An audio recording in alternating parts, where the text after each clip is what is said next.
Hi, I'm MordechaI Torczyner with Beit Midrash Zichron Dov.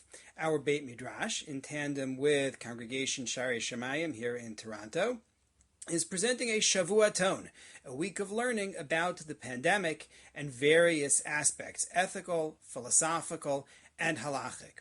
This video is associated with the first program in our Shavuaton, to be held Sunday evening, May 3rd, and our topic will be lockdowns. Are they worth it? I'd like to thank Shari Shamayim as well as Rabbi Strauchler and Meital in the office for all their help in producing this Shavuaton. So the way our Shavuaton is going to work is this. Each evening, from Sunday through Thursday, we're going to offer a session on a different aspect of the COVID-19 pandemic. Evening sessions are generally held at 8:45 p.m., right after the shul finishes Mincha, Marav, and Tehillim, except for the Wednesday evening class, which will be at 7:30 p.m. In advance of each sessions, we're going to provide materials hosted on our website and sent out in Shari Shamayim's email. On Friday at 6:45 p.m., right before Kabbalat Shabbat, Rabbi Sammy Bergman will deliver a drasha, Sfirat HaKovid, the count that must go on, and that will be the culmination of this Shavuaton. You can find the flyer with the topics and times on our website at www.torontotorah.com/pandemic. For information about the Zoom sessions and to find out the Zoom address, please contact the Shari Shamayim office at coordinator@shamayim.org, and the link will be in the description below. So the topic for this session, the one for Sunday, May 3rd, is lockdowns, are they worth it? Stay-at-home policies come with multiple costs: physical, emotional, financial, social, and the question is, at what point do we say that the price is too high? Now, in this video and in the session, we're not going to answer this question. What I'd like to do in this video and in the source sheet, link in the description below, I intend to bring Torah sources which speak to this debate. The sources are not exhaustive, they're not dispositive, they're just meant to add background on how the Torah relates to the issue. Then in our Zoom session on Sunday evening, I intend to discuss who is supposed to make this decision. How are they supposed to make this decision about lockdowns and their value and whether they're worthwhile from the perspective of Jewish law? So let's get into it. I plan to begin by talking about the benefits of a lockdown, then to move into talking about the costs of a lockdown. So first of all, the benefits. We know what a lockdown, or I keep using the term lockdown, isolation, and so on. You can come up with the terminology. But what is it supposed to accomplish? Well, it's supposed to prevent community transmission of the disease, right, of the virus which causes the disease. We keep those who are ill away from others, and we keep those who are healthy away from those who are ill. We don't bank on recognizing those who are ill because we know that people who are asymptomatic are still contagious. It's also not only about protecting people who are physically vulnerable to the illness. It's also about preventing harm in broader circles, because there's fallout, There's fallout. There's reduced availability of medical resources. If we're using them for those who are ill, we're not able to use them for other people. There's also non-fatal medical harm that may happen to people, even if they're not in a very vulnerable population. There's the personal loss. When people lose a relative, or even just have a relative hospitalized, that has a cost as well. Really, it extends far beyond, the harm extends far beyond the group of people who are immediately and dramatically vulnerable to the pandemic. So that's what we want to prevent. That cost is what we want to prevent via the lockdown. That's the benefit. Judaism has a long history of endorsing this kind of stay-at-home policy. On the source sheet, in the first source, I brought you a passage from the Gemara a couple of thousand years ago, Roman times. The Gemara in Bava Kama, which says, and for all the sources, I'm going to read my English translation as opposed to the original Hebrew, but you can look at the source sheet to see the authentic original. Our sages taught, if there is a plague in the city, draw inward, go into your house. And they quote you a verse from Parshas Bo, from the passage when the Jews are in their homes on the night of Pesach, and they are told, do not leave the entrance of your homes until morning. The Talmud borrows that line and says, if there's a plague, stay indoors. It then goes on to say, and if there's hunger, then you should go out and find food.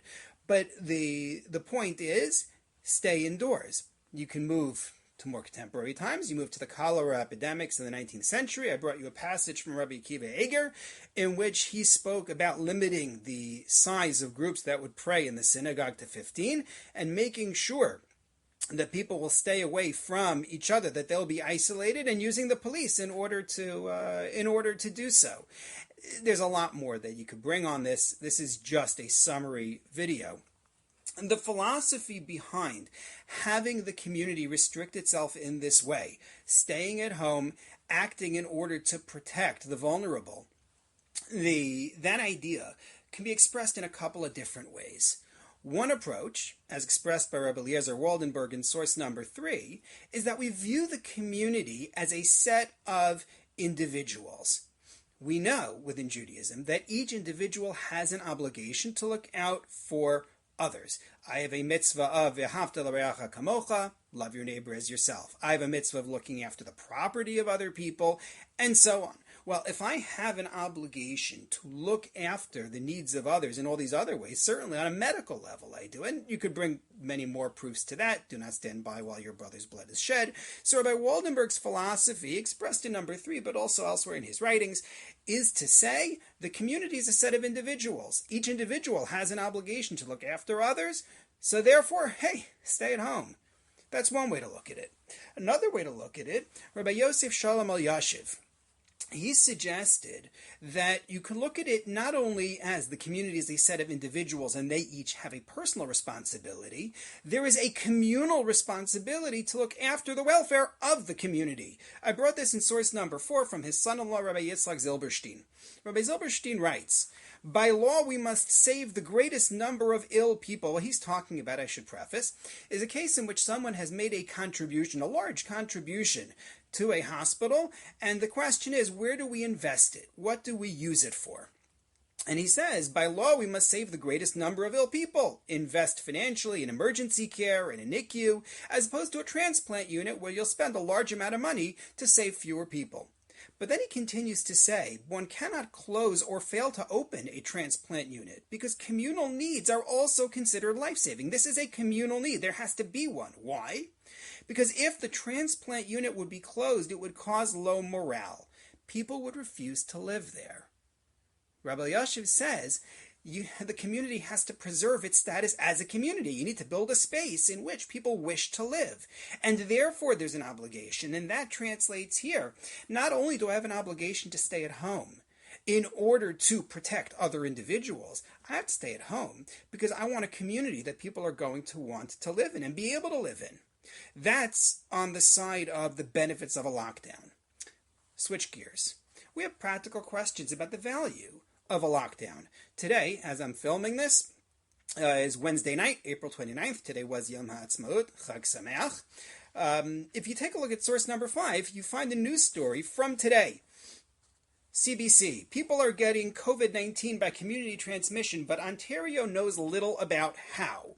Despite 6 weeks of workplace closures, physical distancing, and stay-at-home messages, people are still contracting COVID-19 in Ontario communities, and public health officials don't have a firm handle on why or how it's happening. Roughly half of Ontario's new cases of the coronavirus are among residents and staff of long-term care homes, along with other frontline health workers.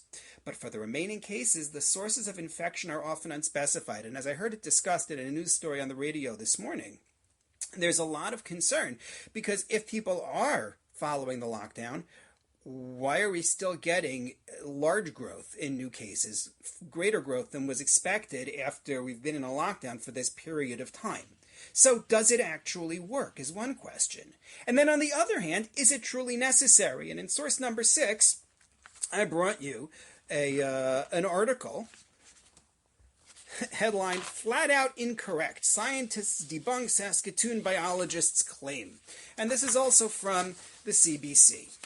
An associate professor of biology in Saskatchewan has raised the ire of other scientists after he claimed that most people in the province had already contracted the novel coronavirus and recovered from it, rendering the lockdown unnecessary. He created a video in which he said the Saskatchewan Health Authority has demonstrated, quote, gross ineptness in its handling of the pandemic because it has been unwilling to conduct or approve antibody testing. Why are they not listening to alternate hypotheses and alternate theories? Excuse me. He goes on to say that he believes that we already have achieved herd immunity, or at least they have in Saskatoon, or Saskatchewan as a whole, perhaps, unclear from the article. And the article goes on to say experts consulted by CBC agree that if 60% to 70% of the population had COVID-19 antibodies, that should stop the virus from spreading as widely or as quickly. It's a concept known as herd immunity. I'm not going into the science of this right now, as well as the question of whether one who has already had it and has the antibodies is truly protected. That's its own discussion. The point is, as the article continues, that his claim is just wishful thinking. COVID-19 studies from around the world have shown no comparable rates of infection, meaning no one's at 60 to 70%. Right? They're doing tests in New York, and they've discovered that they've got 20% in the epicenter of epicenters in North America. 60%, 70%, as the article puts it, is not an evidence-driven claim at all. But I'm not interested so much in the refutation. It's the question, is this really necessary? People are asking, what if I live in a community that's far-flung, that's remote? What if I live in a community that does not have the density of major cities? What if I could engage in this particular business, this particular whatever it is, without being exposed to others? Do you really need this dramatic step of a lockdown? And that becomes a stronger question when we look at the costs of a lockdown, and we're going to look at 4 areas: physical, economic, mental health, and family. So first of all, the physical health cost. I brought you source number 7 from a health update from yesterday, from April 28th. Citing a University Health Network report, Ontario's Health Minister, Christine Elliott, said today that 35 cardiac care patients may have died after heart surgeries were cancelled to free up beds for an anticipated surge in COVID-19 patients. That's not something any of us want to hear, she said during the province's daily press briefing. I don't want to call it collateral damage because they are deaths, and it is very concerning and sad to all of us, which is certainly true. Now, there she's actually talking about where they were freeing up beds on behalf of COVID-19 patients. But there's also the concern about all the surgeries that are being deferred in order to keep people at home, in order to keep people out of the hospital, and the potential harm that can come from that. Now, that's one view, right? There's a physical health cost to having the lockdown. So you're going to tell me that you're going to harm you're telling me that you're going to harm the people who are vulnerable, the people who can't have their surgeries, in order to be able to have this lockdown. However, flip side of that, if I take the view that the community is a supersized individual, so to speak, the community is of greater worth than individuals, then the larger the community, the more they matter. In other words, when we talk about triage in Judaism, we emphasize trying to save the maximum number of lives. That's not just in Judaism, that's in general bioethics. But it's certainly true within Judaism. We want to save as many people as possible. So if I have to choose, and this is a terrible choice to have to make, but if I have to choose the minority who are going to have their surgeries pushed off versus the great number of people who will be affected if you don't have a lockdown, I'm going to choose a larger number of people, right? If you take a look at source number 8, Rabbi Dr. Avram Steinberg, a contemporary not only doctor, pediatric neurologist, but also leading authority on Jewish medical ethics, take a look at what he has to say here in his Harafuah Kahalacha in source number 8.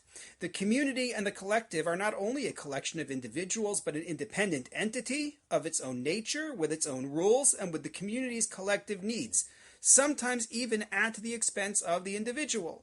And even though an individual is not nullified opposite the community, still the community must make a special calculation of its own in different circumstances. In other words, what Rabbi Dr. Steinberg is saying is that we look at this community and say, it's larger. the larger community of those in need is going to have greater weight than the smaller group. Rabbi Shaul Yisraeli made this point in source number 9 decades ago, talking about the fact that Jewish law authorizes the community to go to war against an enemy. Not talking about where they're now defending against an imminent attack, but I'm talking about the ability of a community to engage in what Jewish law calls a discretionary war. How are you allowed to do that? You're exposing soldiers to risk. There's no question that you have to expect people are going to get hurt. That's an expectation when you go to war. How are you allowed to endanger your soldiers? And the answer seems to be that where it is for the benefit of the community as a whole, and this is what I brought you in source number 9, the benefit of the community as a whole may well override the smaller group within the community. So our first look is at the physical cost of a lockdown. And what we've seen is that there is a physical cost. There are people who will suffer because of this lockdown in a very tangible way. At the same time, you may have to do the math and say, well, on which side are more people in danger? Let's talk economic cost. We see the reports every day about the toll on businesses, the toll on jobs, the efforts governments are making to try to help them. You could make a halachic argument, and I think a strong one, that there are limits to what we do to the community financially, even in order to save lives. Key passage in the Talmud in Gittin, source number 10. Goes back to Roman times and Jews being taken captive and sold as slaves. And the question is, how far does a Jewish community have to go in order to ransom somebody who is being held as a slave? So the Mishnah begins. The Mishnah, the classic text, that's the core text of the Talmud, tells us, one may not redeem captives for more than their value. What they would get on the slave market is the general assumption. Not all rabbinic authorities agree that that's what's meant here by value, but I think it's a fair statement right now. One may not redeem captives for more than their value due to tikkun ha'olam. You want to repair the world. Ask the sages in the Gemara, commenting on this, what exactly does that mean, tikkun ha'olam, repair of the world? Does that refer to the burden on the community, or to a concern that the captors may capture and bring more captives? Why is it that you're putting a cap? Are you putting a cap because there's a great burden on the community if you're going to have to raise all this money? Or is it just because if you ransom this person, then they're going to go kidnap more people? Either way, we're trying to protect the community's finances, even though we know that by putting a cap, that means that there will be people who will not be rescued. They will not be ransomed. That seems to demonstrate that we don't make the community pay whatever sum for the sake of the lives of a minority. If you take a look at source number 11, Rabbi Moshe Sofer, the Chasam Sofer, ruled this way, as a matter of Jewish law, saying, if a community is pressed, and especially when the nations are in control of, quote, the enemies of Israel, which is a euphemism, he says, then communal strain is included as a life-saving situation. He says, strain on the community itself is considered to be a life and death matter, and therefore this financial survival of the community under this strain is itself considered a matter of saving lives. That's one source that seems to say there's a cap on the financial strain we're going to put on the community in order even to save lives. Another possible source for this is from the Rambam, Maimonides. When he talks about the mitzvah of tzedakah, he does a very interesting thing. It's not his invention. He's basing himself on Talmudic sources, which can themselves be traced to biblical sources. But Maimonides in sources 12 and 13 articulates the community responsibility for philanthropy, for tzedakah, versus the individual's responsibility. And what's of particular note is that in source number 12, where he speaks of this command for tzedakah, he says the obligation is to provide whatever the pauper's deficit is.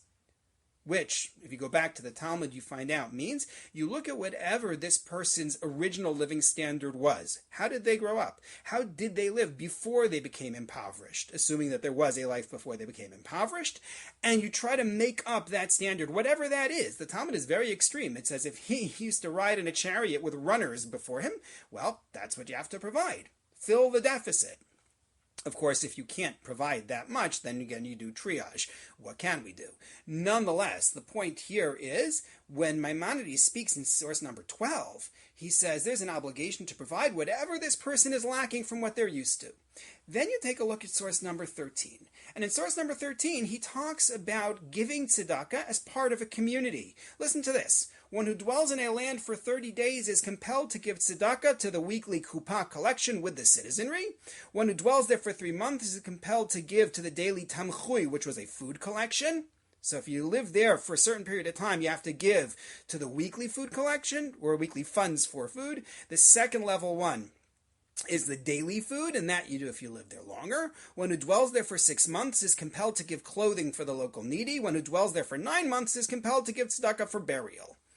Food, clothing, burial. Nothing about providing whatever they are lacking, which goes way beyond that. Why is that? So some suggest that in source number 12, where he talks about filling the deficit, if you look at the language carefully, he's talking about an individual's obligation. The burden for an individual giving tzedakah, try to fill this person's gap. Now, there is a cap on what an individual must spend. He gives up to 1/5 of his assets. Nonetheless, that's what you're expected to give as an individual. Community is not expected to do that. The community has a defined set of responsibilities. Food, clothing, burial. Right? Hopefully food and clothing, not so much getting to burial. Nonetheless, this is the extent of the community's obligation. There is a cap protecting the community. So you can make the argument that in terms of a lockdown, there's a cap on what we're going to do in terms of a financial hit for the community. And yet, sources show that if there's an imminent danger to physical health, that will in fact come first. First of all, the source that I didn't bring this on the sheet because they only occurred to me right now. There's a Tosfos in Gittin which mentions that the Talmud's cap on how much you spend to ransom people is only talking about where their lives are not in danger. However, if their lives are in danger, then there's no cap on what you spend. So that's first of all, the position taken by Tosfos medieval authorities writing on the Talmud. That's number one. But number two, take a look at source number 14, which deals with the question of spending on behalf of the community when people are going hungry. Look at this story. Once Rabbi Chama bar Chanina and Rabbi Hoshaya Rabbah were strolling among those synagogues of Lod.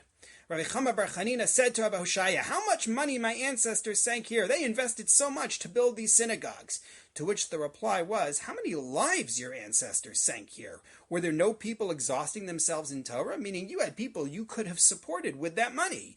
You had paupers who were exhausting themselves in Torah. You could have supported them, and instead you built buildings. And so on. The Talmud continues in that vein. Similarly, there's a midrash in the Yalkut Shimoni. King David, we are told, set aside funds for the eventual construction of the Beis Hamikdash, of the temple, and the midrash criticizes him for stockpiling funds for the temple instead of using them for the needy. Even though these are important communal needs, the synagogues, the study hall, and so on, the needy, social welfare, has to come first. If there's a threat to people's health, hunger, disease, that's going to have to come first. So now, under economic cost, not so clear. On the one hand, there's a cap on what the community has to spend. On the other hand, if you're talking about life and death needs, maybe that comes first, even against great financial expenditure. As I said, we're not answering these questions. We're just providing some sources. Third, the issue of mental health costs. The reports about the mental health costs in the Jewish world, in the general world, abound. You're taking people, putting them in their homes for extended period of time. Some people are on very severe lockdown orders. You can't go more than 100 meters from your home. Other people have a little bit more leeway. People who are living alone, people who are as families. This is really hard, and Jewish law places a major emphasis on looking out for the mental health, the emotional health of others. We have numerous prohibitions in the Torah against harming the emotional health of others. We have mitzvot about acting to support the mental health and emotional health of others. Jewish law says we override many great mitzvot in order to save people when their mental health is endangered. I brought you some examples of this in sources 15 and 16. I'm not going to go into it in great depth here, but in source number 15, Rabbi Moshe Feinstein approves contraception for a woman out of fear that she may enter into severe depression if she becomes pregnant. In source number 16, Rabbi Nosson Tzvi Friedman, a 20th century rabbi in Israel, talks about violating various laws, including Shabbos, on behalf of somebody who is irrational and may be dealing with some kind of a psychotic episode. We take this very, very seriously in Jewish law. So what do you do when, again, calculating the impact on the mental health of the nation at large versus, the mental health of those who would be vulnerable? So I misstated that. The mental health of people who are vulnerable to that versus the physical survival of others. So here we have a passage in the Talmud, and I say right off the bat, it's not the same as what we're talking about, but I think nonetheless it may bear consideration. Take a look at source number 17, a Gemara in Nidarim. If a spring is owned by a certain town, there's a choice between their lives, in terms of their access to the spring, and the lives of others, right? You have people upstream and you have people downstream. The people upstream control the water supply. They say, we need the water for ourselves. Their lives come before those of others. They're not expected to give up their lives in order to provide water for others. Their own lives come first in their calculus.